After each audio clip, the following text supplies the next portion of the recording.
Estás escuchando Milenio 3 por Aluka Nanika. Amigos, feliz Navidad. Buenas noches. Aquí estamos, en directo, en una fecha clave, tan importante para gran parte del mundo, tan simbólica, tan llena de misterios. Y cómo la actualidad nunca deja de bullir, ni siquiera en Navidad, y cómo vamos a contar algunas cosas que estremecen, hay que reconocerlo, pero como estamos precisamente en Navidad, a mí me gustaría empezar casi como un cuento, con una buena historia, que ocurrió casi tal día como hoy. No deja de ser una historia misteriosa y por eso encabeza nuestro programa en esta noche tan especial. La conocí hace no mucho tiempo y me impresionó. Con viejos recortes de periódicos, fotografías amarillentas, aparecían unos soldados, miraban a la cámara, estaban en guerra pero sonreían. Los rotativos antiguos reflejaban incluso un partido de fútbol entre soldados. Tiempo libre, en mitad de la batalla. No, había algo más interesante en todo esto.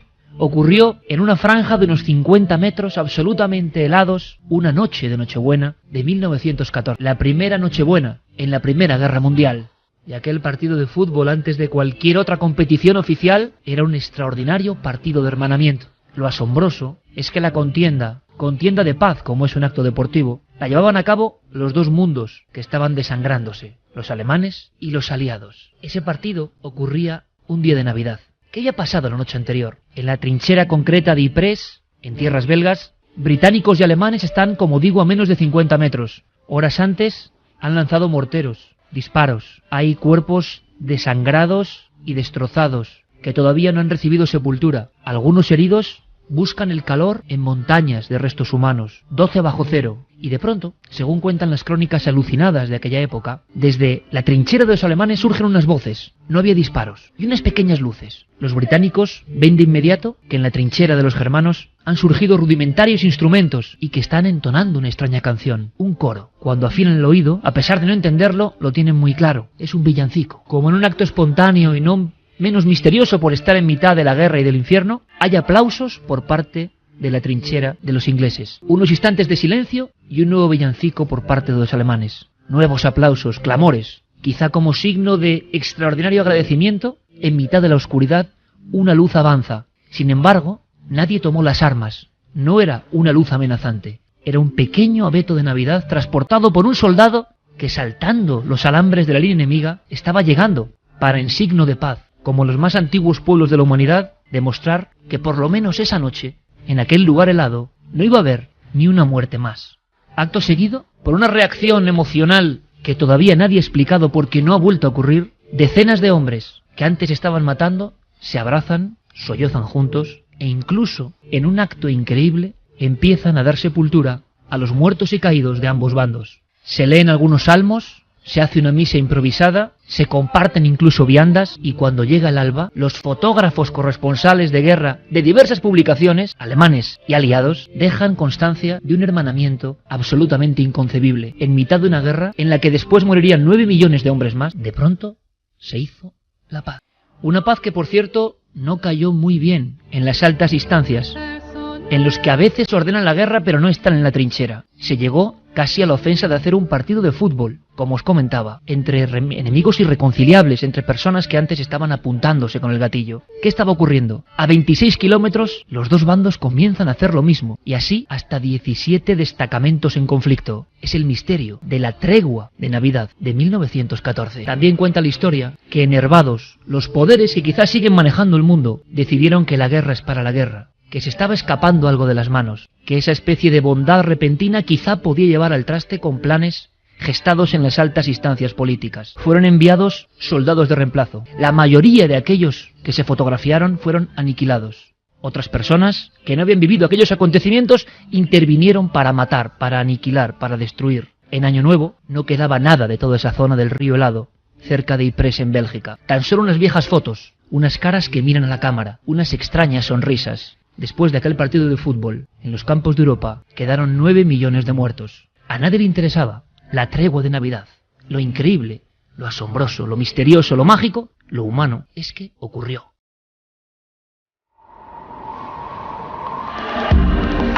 Nunca antes habías estado tan cerca de lo desconocido. Milenio 3. Cadena Ser.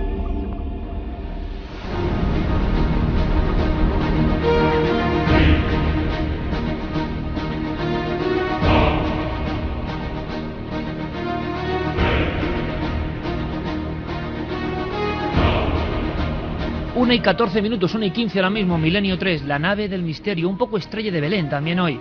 Qué pena, que no tengamos nuevas treguas de Navidad, que no haya historias de este tipo, tan humanas, no teledirigidas, sino tan espontánea y mágicamente humanas. Sería bonito, cada programa, poder dar una noticia de inicio como esta. 1:14, 1:15 ahora mismo, Milenio 3, la nave del misterio, un poco Estrella de Belén también hoy. Qué pena, que no tengamos nuevas treguas de Navidad, que no haya historias de este tipo, tan humanas, no teledirigidas, sino tan espontánea y mágicamente humanas. Sería bonito, cada programa, poder dar una noticia de inicio como esta. Pero la actualidad, como digo, tiene muchas caras. Una nos acabo de sobrecoger y este programa, aunque sea Navidad, siempre está al cabo de la calle, ante lo que ocurre, con el micrófono amarillo pendiente. Un suceso de nuevo en Gerona, de nuevo cerca de la comarca de Olot, que es increíble también, de casualidad. Un abrazo para todos los amigos de allí. Un extraño suicidio colectivo, dicen. Una pareja, matrimonio, que ha sido encontrada en el río con la mano agarrada. Esto ha ocurrido en otros casos bien simbólicos. 2 mochilas llenas de piedras. Antes, su hijo aparecía lleno de sangre y con una serie de mensajes. Acaba de ocurrir, tenemos que contarlo. Por fortuna otros temas serán mucho más amables, como esa misteriosa, decimos, estela, esa especie de señal en los cielos que marcó un tiempo. Carmen, buenas noches, feliz Navidad. Buenas madrugadas, Iker, feliz Navidad. Javier Sierra, feliz Navidad. Feliz Navidad, Iker. Santiago Camacho, feliz Navidad. Feliz Navidad, feliz Brumalia y salve al sol invicto. Pues muchísimas gracias, porque yo creo que todo el público ahora mismo está diciendo, bueno, ¿qué va a ocurrir en este programa? Pues va a ocurrir algo muy especial. Saludos también para Fermín Agustí, para Carlos Largo, para Noel Calero, para Coque Peinado, feliz Navidad, para Eva, la compañera, la esposa de Javier Sierra, que nos acompaña aquí. Feliz Navidad, Eva. Feliz Navidad, Iker. Estamos todos juntos, el roscón navideño y misterioso, por supuesto, aquí presente, pero hoy hay una cosa muy importante. Estamos en directo, es Navidad. Vamos a hacer una cosa que ya hicimos, Carmen, hace mucho tiempo, hace unos 8 años, yo creo, y que tuvo una aceptación. Los oyentes que hoy estén en casa, que puedan llamar por teléfono, yo creo que se van a sorprender, porque no es habitual. Pero es que esta noche es una noche distinta a las demás. Ya no hace falta estar en casa para llamar por teléfono, Iker. Con los móviles en todas partes del mundo nos pueden llamar a ese teléfono 900-100-800, que hoy abrimos líneas y la gente se va a dedicar a preguntarnos lo que quieran. Nosotros no ponemos trabas, que nos pregunten, que quieren saber algo del programa, algún misterio, ellos, algún enigma que quieran investigar. Ellos entrevistan. 900-100-800, es un teléfono gratuito, líneas abiertas, además nuestras líneas habituales, Iker, Milenio 3. Pero vamos a ir pasando, Fermín y Carlos van a ir filtrando toda la información, 900-100-800, porque va a ser a partir de la tercera hora cuando demos paso a una hora con todos vosotros. Vamos con las líneas también habituales, Iker, para sus preguntas, sus comentarios, milenio3 con número, @cadenaser.com, nuestro 27699, palabra clave milenio, espacio vuestros mensajes, y tenemos la encuesta también en ikerjimenez.com. Hay una encuesta que la pregunta de la semana es: ¿qué crees que pudo ser la estrella de Belén? Hay 3 opciones para elegir en esta ocasión: un ovni, el cometa Halley o una conjunción planetaria. Por el momento gana el ovni. Esta noche, a partir de la tercera hora, porque hay mucho contenido, nos dejamos entrevistar, chicos. Esto es como un tribunal de paz, evidentemente, pero aquí estaremos ante vuestros disparos periodísticos. Vuestras preguntas, 900-100-800. ¿Comenzamos con qué? Pues con una escena que marcó la historia. Ha sido un problema hasta para astrónomos de la actualidad, para los primeros incluso observadores remotos de los cielos. ¿Qué pudo ser la estrella de Belén? Melchor, Gaspar.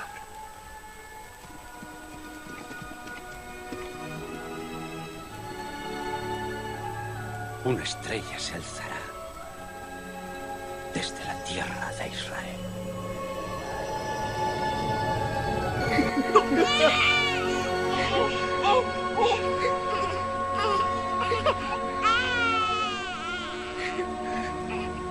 ¿Creéis ahora? 1:19. ¿Creéis ahora qué será la estrella de Belén?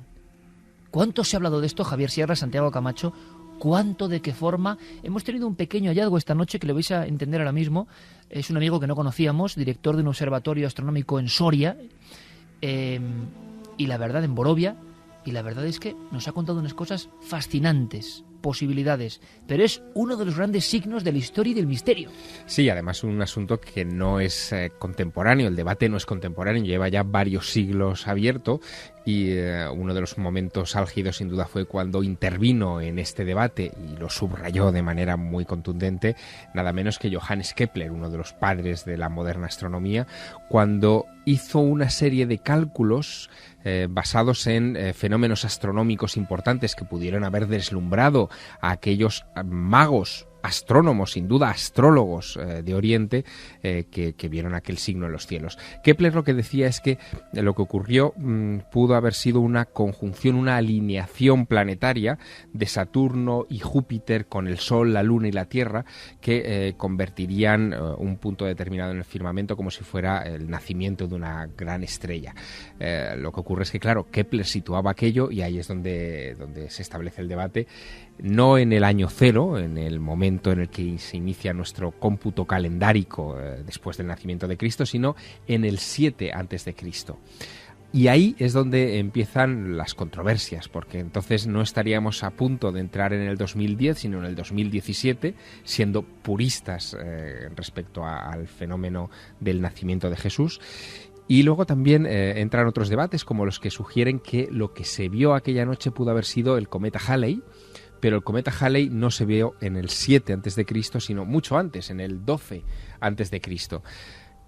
O la tercera opción, que es la que ha generado también mucha literatura y mucho debate. Estamos hablando de un fenómeno, por lo que describen los evangelios, tanto los apócrifos como los canónicos, de magnitud cósmica, pero a la vez de impacto local, es decir, un fenómeno luminoso que aparece en el firmamento, pero es capaz de señalar un pequeño portal en una aldea. Y casi iluminar. Exacto. Bueno, según el protoevangelio de Santiago, que hace una descripción muy pormenorizada de este asunto, es el de todos los textos, digamos, evangélicos, aunque este es apócrifo, es el más detallado, dice que esa luz, la luz que irradiaba la estrella y que guió a los magos, cuando se acercó al portal, llegó a inundarla por completo de un resplandor que paralizó a todos los pastores y a toda la gente que estaba alrededor del lugar del nacimiento, y que impidió, qué curioso, Iker, impidió que nadie viese el momento en el que la Virgen paría al niño.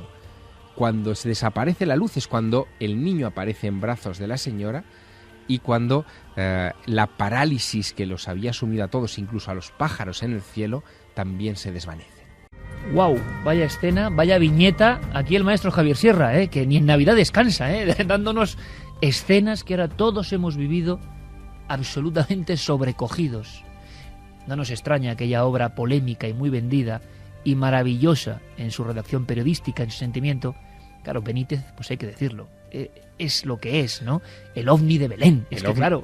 Claro, bueno, el ovni de Belén desde luego marcó un antes y un después en la aproximación a estas cosas, porque él en realidad, lo que hizo Juanjo fue hacerse eco de una aproximación que llevaba ya años en el candelero. Fíjate que en el 56, y el libro del ovni de Belén es del 83, si mal no recuerdo, bueno, en el 56 se publica en los Estados Unidos un libro que ya antecede evidentemente a estas ideas, que se recuerda muy poco y que es UFOs and the Bible, los ovnis y la Biblia, de Morris K. Jessup, que es un personaje, en fin, que luego veremos implicado en otras cuestiones como el experimento Filadelfia.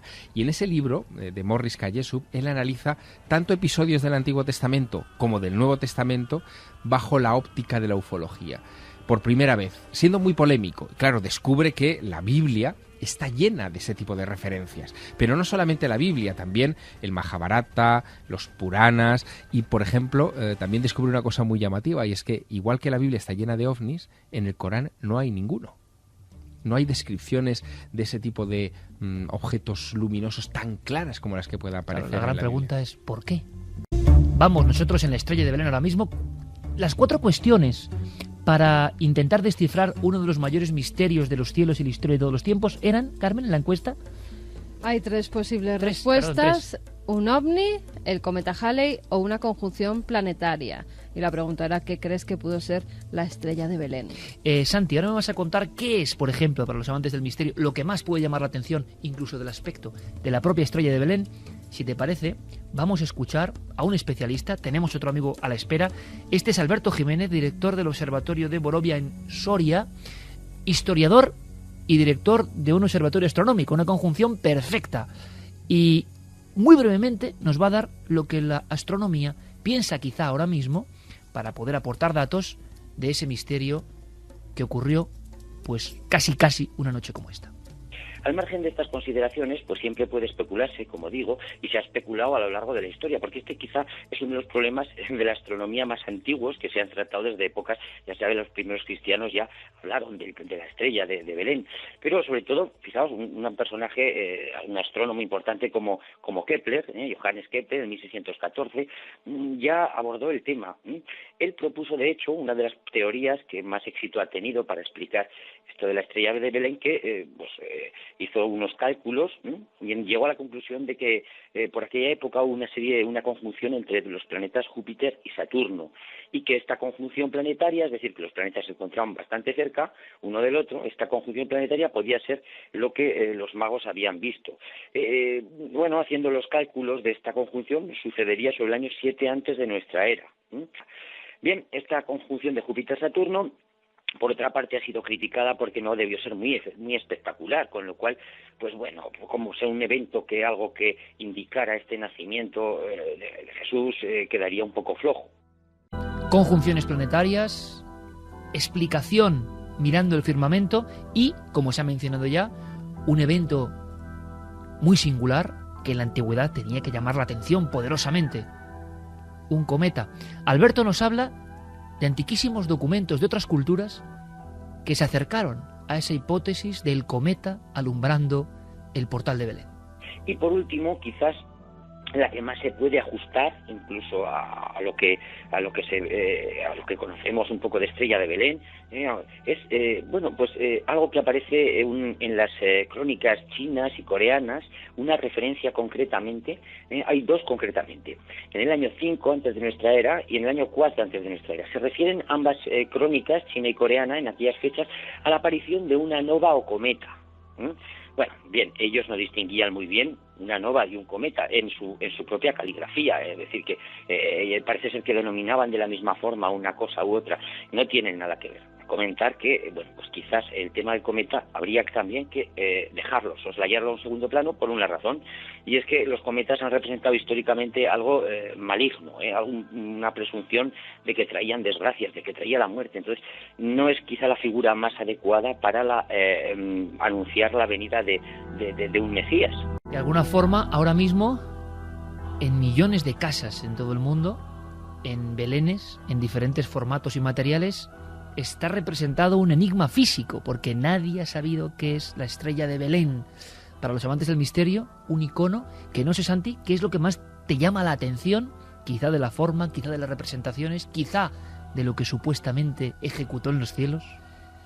Pues quizá todo y sobre todo tal vez la divergencia de las versiones. Porque, claro, decía nuestro contertulio, con razón, que efectivamente una conjunción no es un fenómeno celeste llamativo. En teoría, los magos eran astrónomos, tenía que ser llamativo para ellos. Es decir, algo que no fuera corriente en los cielos, pero que a lo mejor, quién sabe, podía pasar completamente desapercibido para ojos profanos. En cualquier caso, sí que puedo añadir dos posibilidades más a nuestra encuesta. Y es que el astrónomo británico David Clarke, en la revista de la Royal Astronomical Society, publicó hace tiempo un reportaje muy interesante sobre la presencia, precisamente de lo que hablábamos hace un momento, de una supernova en el año 5 a.C. en la constelación de Capricornio. Como fenómeno celeste destacable y luminoso, desde luego tiene todos los votos para poder ser también. Y luego hay una posibilidad, que lamento ser aguafiestas, pero que no es desdeñable, que es que sea un mito. Porque tenemos el Evangelio de Lucas, donde se hace caso omiso de Estrella de Belén, de Reyes Magos, y de hecho todo el episodio de los Reyes Magos está muy unido a un episodio bíblico que es la matanza de los inocentes. Pues bien, Flavio Josefo, que precisamente los que defienden la existencia histórica de Jesús, es uno de las anclas que cogen, y que es un hombre que hace una descripción minuciosísima de las atrocidades de Herodes, entre otras cosas, pues no refleja tal matanza de los inocentes. Con lo cual caben esas dos posibilidades extras a las que ya comentábamos, que fuera una supernova o que no fuera. 1:30. Pido un poco de paciencia porque evidentemente hacía 8 años que no abríamos las líneas telefónicas en Milenio 3 y desde el minuto 1 tanto Fermín como Carlos pues bueno, están ahí tomando buena nota de las líneas, así que paciencia, que seguro que hay tiempo para muchísimas cosas, que si sale la cosa bien repetiremos. 900, 100, 800. Intentad ser muy breves para que os tomen nota Fermín y Carlos, y todo lo que podamos hacer y el tiempo que dé, pues debate con vosotros abierto. Incorporamos, Javier, a alguien más a esta mesa, evidentemente a nuestro guía en asuntos astronómicos, director del Observatorio de Almadén de la Plata y director de la Asociación Astronómica Española, Miguel Girarte. ¡Feliz Navidad!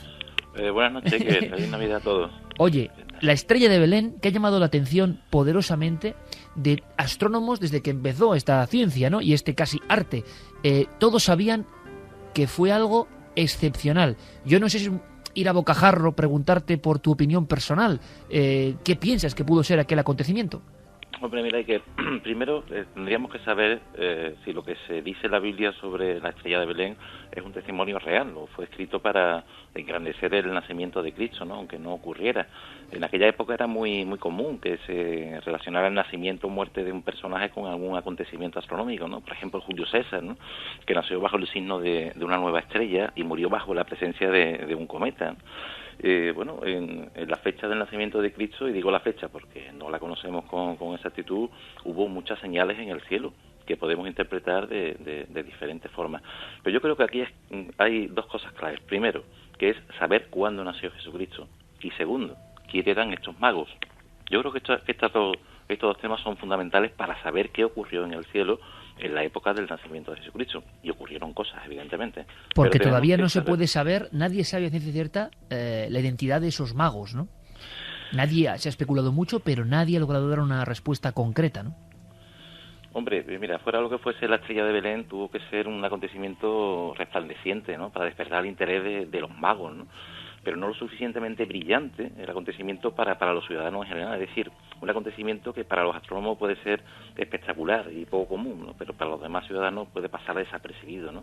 Los magos en realidad no eran astrólogos o brujos, sino eran hombres sabios y sacerdotes de ciencia que conocían bien el cielo y los acontecimientos que podían ocurrir en el futuro, ¿no? Los magos, que no son reyes, que la Biblia en ningún momento habla de reyes magos, ni siquiera da sus nombres, o sea, no tienen nombre estos magos, ni siquiera el número. Sabemos que, bueno, no a ciencia cierta, pero posiblemente procedían de Irán, ¿no? Posiblemente. Pero no tenemos muchos más datos sobre estos magos, no hay más. Todo es una invención a posteriori, ¿no?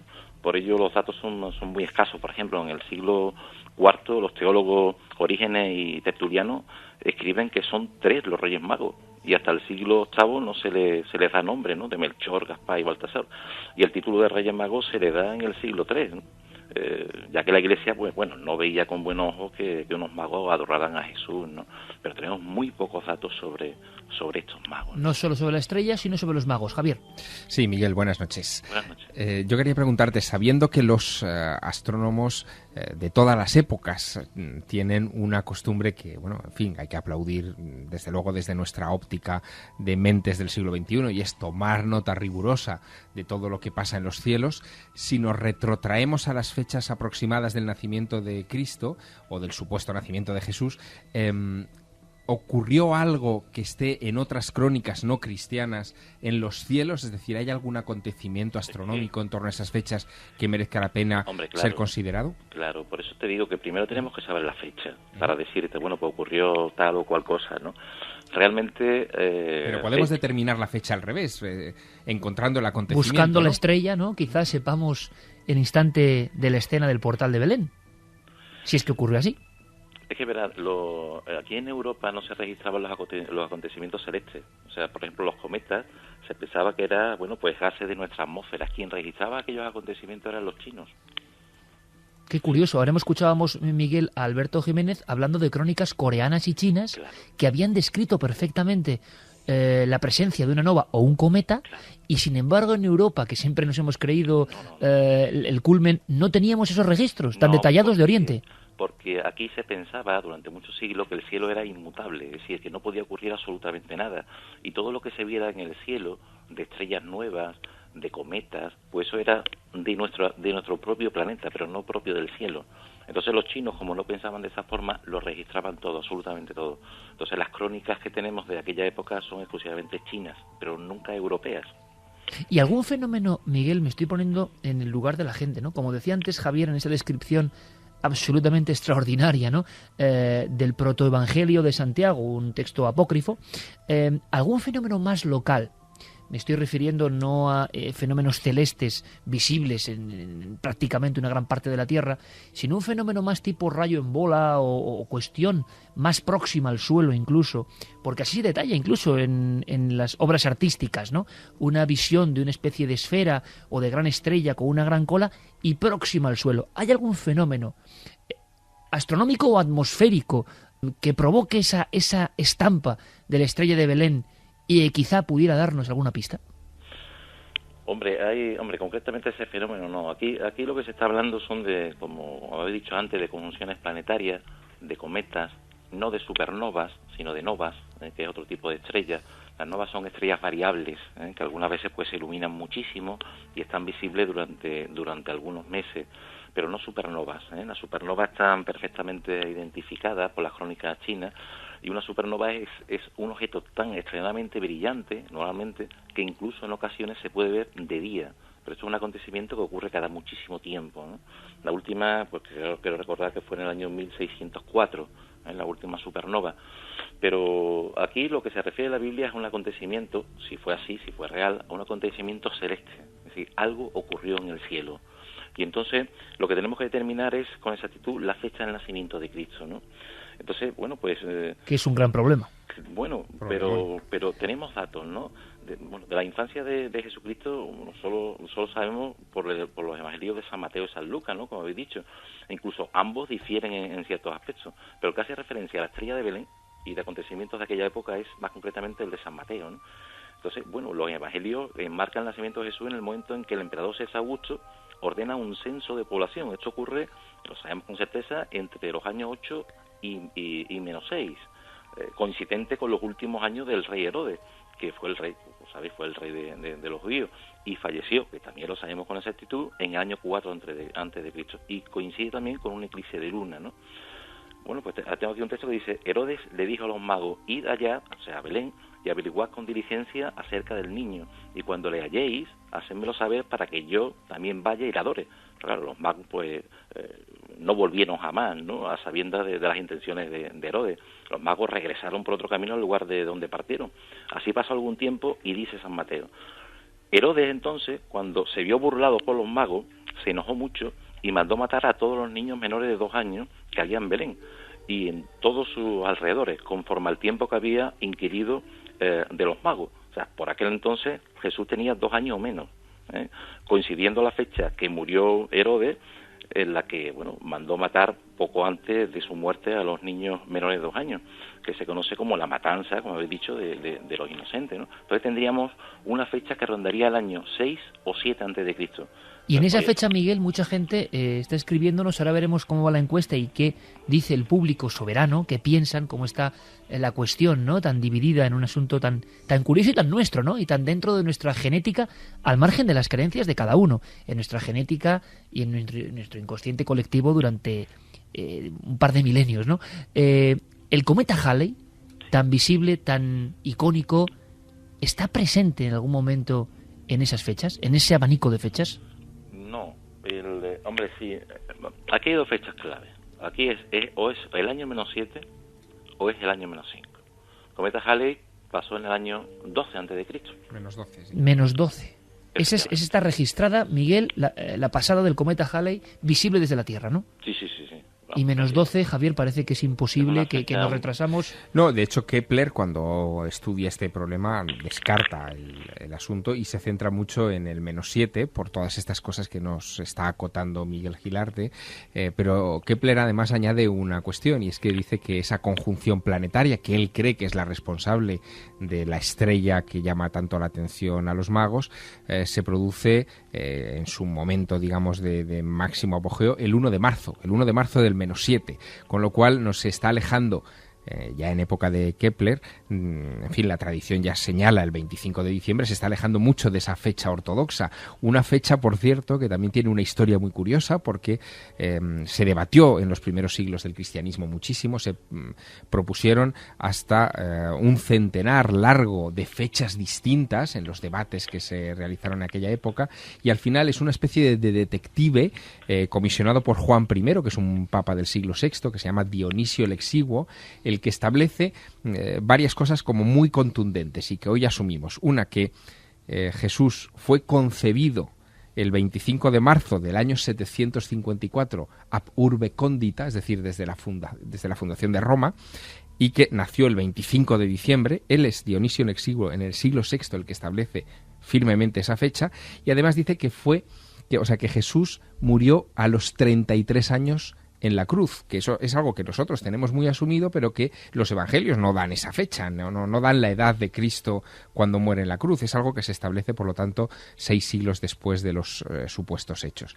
Así que eso es, en fin, un juego de fechas muy llamativo. Miguel, por lo tanto, por ejemplo, ¿tú qué crees que el público, qué es lo que a nivel popular más se ha extendido? ¿La creencia de un cometa, una conjunción planetaria, incluso, por qué no, un fenómeno ajeno a todo esto? Se ha hablado mucho del asunto del ovni de Belén. La descripción que sabemos del fenómeno de Belén es tan extraordinaria que no se parece a casi nada de lo registrado por astrónomos tiempo después, o eso tiene que ver con la expectación e incluso el mito que rodeó aquella primera observación. Hombre, yo remitiéndome a la fecha, como ha dicho Iker, o bien ocurrió la conjunción planetaria, que de hecho ocurrió, o bien ocurrió lo de la nova, esa estrella que brilla tanto en el año menos 5, pero pudo ocurrir otra cosa. Es decir, no nos tenemos que ceñir solamente a un acontecimiento. Tal vez no fue un solo acontecimiento astronómico el que indicó el camino a los magos hasta Belén, sino la suma de todos ellos, ¿no? O sea, los magos podían haber visto las primeras señales del nacimiento del Mesías con la triple conjunción planetaria entre Júpiter y Saturno en la constelación de Piscis. Y luego describirlo como una hilera, prácticamente. Claro, en diciembre, esto ocurrió en diciembre del año 7, ¿no? Antes de Cristo. En febrero del año 6 antes de Cristo se produce un nuevo acercamiento de los planetas Júpiter y Saturno, y otro invitado que estaba allí, que era Marte, que se cuela en medio de los dos, ¿no? Los tres en la misma constelación de Piscis, y los magos ante tales acontecimientos que serían señales del nacimiento del Mesías, anunciado por los profetas, estarían preparados para partir, ¿no? Hasta que llegó la estrella, que os digo, la estrella nueva, la nova del año 5 antes de Cristo. Tal vez cuando la vieron, bueno, comprendieron que aquella era la señal definitiva, ¿no? Y comenzaron su andadura, al menos durante 70 días, tiempo en el que la nova estuvo visible hasta que llegaron a ver a Jesús, ¿no?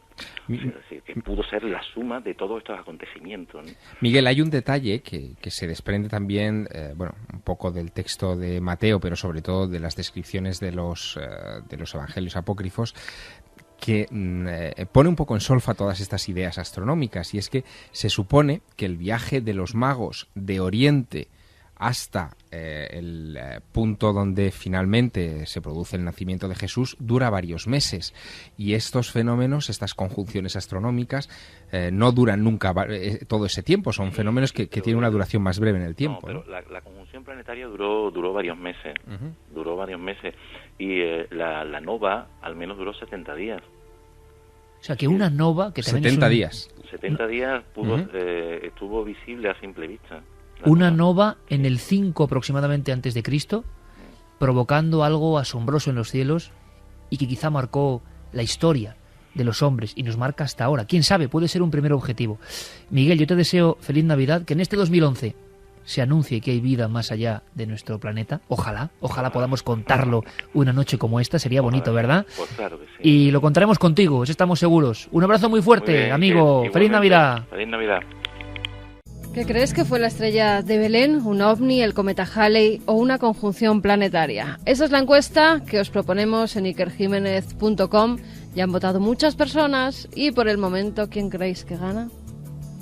El objeto volante votos, no identificado con un 43,2%, el Esa cometa es la que Halley, defiendo yo. ¿Qué demonios? 33,7% y una conjunción planetaria el 23,2%. ¿El ovni cuánto? El ovni 43,2%. Si es que yo aquí tengo que decir que Benítez tenía razón y otros que antes escribieron sobre los ovnis bíblicos, que me parece mentira, Javier, pero creo que no hemos hablado de ovnis y Biblia todavía en Milenio 3. Creo. Pues deberíamos hacerlo, porque Sí. La De historia... algunas estampas sí, pero en general no. La historia empieza tan pronto como en el libro del Éxodo, por ejemplo, cuando se describe con todo lujo de detalles cómo el pueblo elegido era guiado, y casi cito literalmente, de noche por una columna de fuego y de día por una columna de nubes. Y de ahí podemos saltar al libro de Ezequiel capítulo 1, donde incluso los propios teólogos hoy en día dicen que la descripción que hace Ezequiel de su visión del carro de fuego de Dios en las orillas del río Quebar de Babilonia en el siglo V a.C. es probablemente la descripción más cercana a la divinidad que existe, pero también, según un ingeniero de la NASA llamado Joseph Blumrich, que lo llevó a una mesa de diseño, es la descripción más cercana a un moderno helicóptero de 4 hélices que se ha escrito jamás, ¿no?, en el mundo antiguo. Qué curioso, compañeros, eso de que los cometas, lo decía Alberto Jiménez del Observatorio de Soria, estaban más bien relacionados con acontecimientos proféticos de mal agüero. De mal agüero. Por lo tanto, no encaja mucho con el nacimiento del Mesías, ¿no? Pero algo tuvo que ocurrir en los cielos. Algo tan distinto, quizá esa nova. Otra cosa, porque yo sigo dándole vueltas a la descripción del protoevangelio de Santiago, tan próxima, inundando de luz aquella estancia y con parálisis, ¿no? Comparaban algunos ufólogos, como el mencionado Benítez, casos como el Juan, el del Castañuelo y tantos otros que se han provocado muchas parálisis frente a objetos volantes no identificados, ¿no? Hay algo muy evidente, y es que fuese lo que fuese el fenómeno, y si nos atenemos a las descripciones de estos textos, que son nuestra única fuente, nos estamos enfrentando a un asunto de la baja atmósfera, es decir, algo que ocurre muy bajo, que señala algo preciso, un lugar del nacimiento de un niño en una cueva o en un pesebre muy preciso, y eso no lo puede hacer una estrella que brilla más que las demás o que de repente aparece en el firmamento. Y todo se quedó detenido y apareció el niño. Incluso dice el protoevangelio de Santiago que los pastores que están comiendo en ese momento cerca del portal se quedan con la cuchara en la boca, ¿no? Es decir, que la parálisis es radical, total, y que desaparece esa parálisis en cuanto se esfuma la luz. Es casi una descripción de Spielberg, ¿no? Y muy, muy llamativa en un texto de esa antigüedad. ¿Cómo suenan esas palabras, esas escenas con esta música? Estamos viajando en el tiempo, estamos cerca de esas tierras, Tierra Santa, una noche como esta, un día como este, y con esta música, ¿cómo suena lo que dice nuestro público? Vamos a repetir las líneas de contacto, Iker, aparte del 900-100-800, que echan humo los teléfonos. Ahí tenemos a Fermín y a Carlos. Menuda Navidad que están pasando. levantan la mano del teléfono. Tenemos también nuestras líneas habituales, 27699, palabra clave Milenio, espacio vuestros mensajes, la web de la cadena SER, www.cadenaser.com, y también milenio3 @cadenaser.com, que sorteamos 3 ejemplares de Milenio 3, el libro, que ya sabéis que durante estas Navidades, pues nada, y gracias, los Reyes, acompañados de la estrella, han venido Reyes, y han dejado los libros. Pues ahí está. Junto a la estrella de Belén, esos 3 libros de Milenio 3. Y por cierto, gracias a toda la gente que se está incorporando al Facebook que ha organizado oficial nuestro compañero Guillermo León, la nave del misterio, la nave de Belén. Hoy. Una cosita, antes de empezar a leer los mensajes de los oyentes. Mañana... Lo del partido, lo contamos luego. No. Mañana, lo cuento ahora. Mañana en el Estadio Municipal Soto de Móstoles de Iker Casillas, se llama así, Estadio Municipal Soto de Móstoles de Iker Casillas, hay un evento solidario para la Fundación de Fibrosis Quística. Son niños y tanto famosos como toreros van a jugar un partido de fútbol con los toreros, benéfico. Tú vestido de corto, eso es. Y con también el balón en los pies, pues un partido donde va a haber muchísima gente conocida, Iker, donde va a estar Andy Lucas, Finito de Córdoba, Miguel Avellán, Joaquín Cortés, Santiago Segura, Bustamante, bueno, un montón de gente, entre ellos tú. Yo jugando al fútbol no tengo piedad, ¿eh? Pantalón corto, balón y ala, a meter goles. Bueno, para que la entrada nada más son 3 euros, ¿eh? Venga. 3 euros, que vayan allí porque se ayudará a los niños con fibrosis quística. Y en estos días en concreto no podemos olvidarnos de niños que lo necesitan. Pues allí estaremos, pasando frío y pasándolo muy bien todos juntos. ¿Qué dice el público? Dani de Villavaliente nos dice: estoy de acuerdo con Miguel, hay que saber qué fecha fue para saber si era un cometa o una nova. Soy astrónomo aficionado. Pero qué interesante lo que decía Javier. ¿Por qué no vemos el fenómeno y así igual sabemos la fecha? Porque parece que de la otra forma nadie se pone de acuerdo nunca. César desde Gijón nos dice: para poder entender la Biblia es necesario una apertura de mente que nada tiene que ver con el materialismo y cientifismo actual. En cuanto a la historia que has contado al principio, nos decían que es preciosa esta historia, que en las guerras el sufrimiento nos separa, pero ese mismo sufrimiento se hace tan grande que al final nos hermana. Josué desde Guatemala: si fue un fenómeno astronómico, pudo verse alrededor del mundo, ¿y significaría o qué significaría para otras civilizaciones? ¿Hay descripciones en otras culturas de un fenómeno similar? ¿En esas épocas? Yo creo que no, ¿no?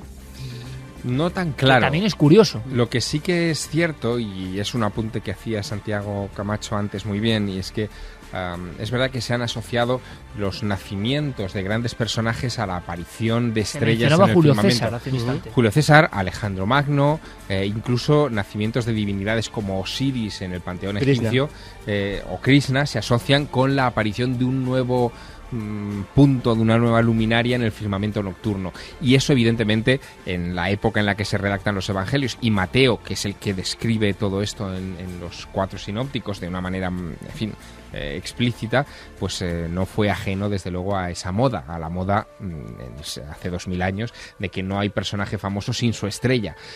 Pero no hay, digamos, una contraevidencia, o hasta la fecha no se ha presentado, no se ha encontrado, de un documento que, por ejemplo, sea romano y que hable de la aparición de una estrella que hubiera llamado la atención a astrónomos romanos en esa zona. Eso de momento no ha aparecido. Nos dicen: buenas noches, milenarios. Una pregunta: si no se puede demostrar la verdadera existencia de Jesús, ¿cómo creer a pies juntillas en la aparición de una estrella? Es una buena pregunta también, evidentemente, pero es que el debate está ahí fraguándose casi año a año, aparecen nuevas teorías. Yo siempre que se habla de estos temas, como habréis observado, tengo un discreto silencio, porque luego la gente se ofende enseguida cuando se habla de temas de religión, sí. Pero efectivamente hay una cosa cierta. Hombre, se ofende sobre todo cuando hablas de otras religiones, como el Islam sobre todo, pero también con el cristianismo la gente a veces se ofende muy fundamentalista por poner en tela de juicio, quizá. Por poner en tela de juicio la base, que es la existencia histórica de Jesús, evidentemente. Cosa que, sin decir que no esté demostrada, tampoco está descartada. Te quiero decir, los indicios históricos como tales son como poco tenues. Y a día de hoy es un debate que sigue abierto. Vamos con más preguntas. Feliz Navidad a todos. Gracias a ella es la única noche que puedo seguiros en directo. Yo creo que es una conjunción planetaria.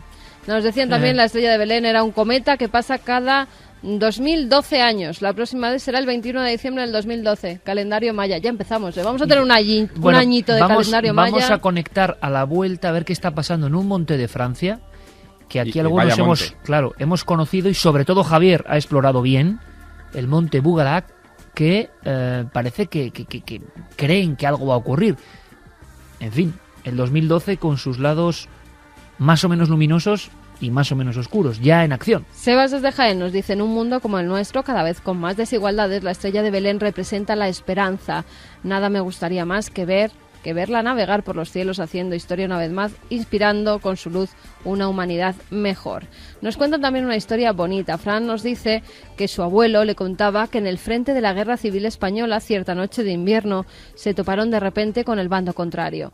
Juntos decidieron no matarse entre ellos y sí compartir en aquella gélida noche castellana sus viandas y bebidas al calor de un acogedor fuego. ¿Noche Ese de Navidad relato también? Me llegó al corazón.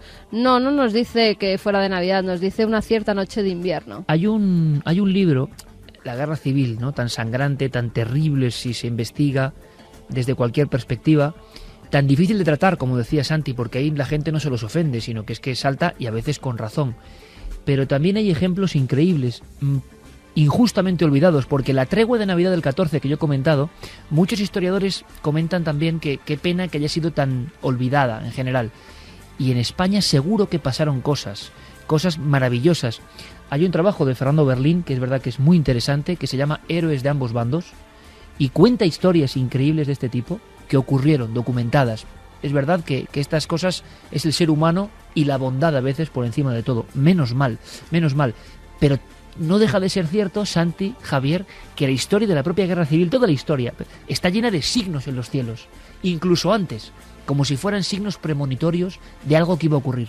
Fíjate que con esta historia de la tregua de Navidad me estaba acordando de una cosa que escuché en la carrera. Yo estudié publicidad y un profesor nos estaba intentando explicar cómo hay signos, lenguajes que los llevamos tan implícitos en nuestro código genético que son universales. Y contaba la historia de un soldado norteamericano que cayó en una trinchera y se encontró a un alemán herido. En el fragor de la batalla, lo primero que iba a hacer era clavarle su bayoneta, pero el soldado alemán hizo un acto que solamente con eso le disparó ese código de protección, de humanidad, digámoslo así, y es que le ofreció un trozo de pan. Al extenderle ese trozo de pan, automáticamente esa agresividad se borró. Compartieron el pan y lo hizo su prisionero. Otra bonita escena para esta noche de Navidad, ¿eh? Pablo nos decía, esa conjunción se produjo en el signo de Piscis. ¿Y no era el pez el símbolo de los primeros cristianos? ¿Y si fuera un meteorito? ¿Y si fue Jesús un extraterrestre que dejó un ovni? Bueno, es que muchas personas han creído, Jehová fue un cosmonauta, Ricardo Santander Batalla, un clásico bestseller de la Sudamérica de los años 70. Y esa visión que muchos explican como una transformación de los códigos de la religión, pues en vez de con ángeles, con cosmonaves, ¿no? Se ha hablado mucho de eso, nadie ha podido probar nada, pero es una de las grandes teorías casi religiosas del siglo XX y XXI. Juan Alberto desde Madrid nos dice, curioso lo de la estrella, los Reyes Magos fueron gente de Mesopotamia, expertos en astrología, estarían acostumbrados a ver cometas, pero este debió de llamar especialmente su atención. Curioso, ¿no? Aunque hay que decir que la gente de Mesopotamia no era la gente de 3000 años antes, aún más impresionante de Mesopotamia. La Mesopotamia del siglo I no era la misma. Desde luego. Pero bueno, tenían un conocimiento increíble heredado también, ¿no? A ver, y pensemos que lo que hacen esos magos, este es un punto que no se subraya demasiado, pero que para mí es clave, lo que hicieron estos magos fue trazar una ruta, trazar un viaje. Es decir, que no es aquello de ver un fenómeno en el firmamento y dejar constancia escrita, sino que aquella estrella les estaba marcando una dirección. Y si les estaba marcando una dirección, y no hay que reflexionar demasiado para pensar o llegar a esta conclusión, es que esa estrella se movía. Vamos a hacer una cosa, vamos a hacer nuestro ritual de la paz en torno a una hoguera radiofónica y en torno al roscón que compartiremos en buena sintonía, muy atentos a nuestros compañeros de las noticias con toda la información, buena y mala. La Navidad no es una excepción, por desgracia, y volvemos directamente entroncando con ese monte, dicen, del fin del mundo. Están pasando muchas cosas y os prometo una feliz y periodística noche de Navidad.